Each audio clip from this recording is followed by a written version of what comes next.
Hey guys, what is going on? Welcome back to the channel and happy Friday the 13th. And guys, we're continuing talking about 1980s horror films and the year 1981. Now, in 1980, this iconic franchise began. In 1981, it would continue with Friday the 13th Part 2. Now, this one is obviously it's different. We're gonna finally see Jason doing the killing and picking up where dear old mom left off in the first film.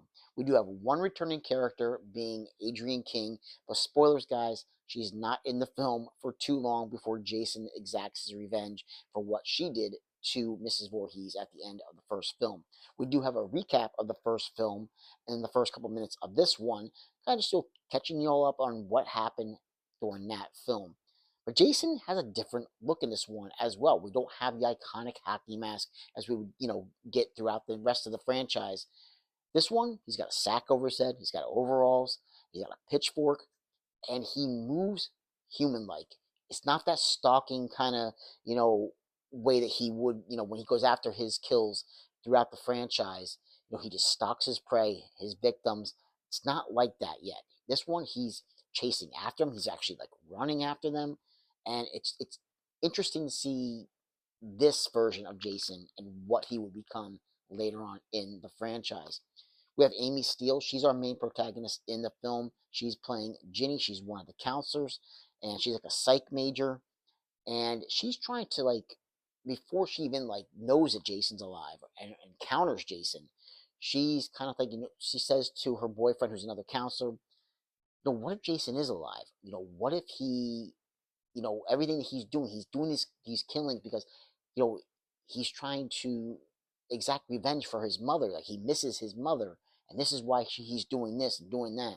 And that kind of thinking would actually lead to a great performance at the end of the film. I think a great performance by Amy Steele's character, and something that she needs to do in order to survive in this film.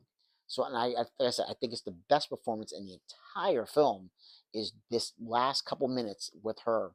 And this film also ends with almost like playing off of the first film and almost like a dream-like sequence. Like you don't know, is this one sequence really, is it really happening, or is it like all in her head?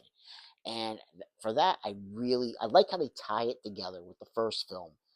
And there's just something about this franchise that the more I watch these installments, I love it. Absolutely love it. And I love, like I said, this version of Jason because it's different. Like if you just saw this film and didn't know it was a Friday 13th film, and you saw this guy with a pitchfork and a sack over his head, going out murdering people, you would never think it was Friday 13th. Not not a chance you would think it's Friday 13th because it's not how we know Jason, to look. And but this one, you know what? You have to go from here to get to there. And that I can appreciate. We have some great kills in this one. We get some more, like even more iconic kills later on in the franchise. But this one's got some good ones. One in particular that involves this gentleman who's in a wheelchair, and wow, he gets like a machete almost or something to like I don't even know if it's a machete or some kind of like a fan blade, something right into his face. It is a brutal kill, brutal kill to this poor guy. But again, we still have some other great kills as well. Jason just knows how to rack up the body count, and he knows how to make an impact when he is going on a murdering spree. So, guys, yeah, Friday 13th Part 2, and the 4K looks amazing, absolutely amazing. The 4K for Friday 13th Part 2.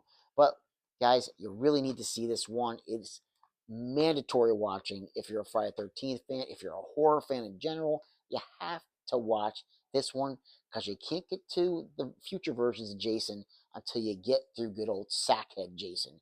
So, well, yeah, Friday 13th Part 2, great, great film, guys. And only like an hour and 26 minutes. It is a breeze. It goes fast. It is non-stop. So, guys, like, subscribe, and comment if you get the chance, and I'll catch you in another episode. Take care. Bye.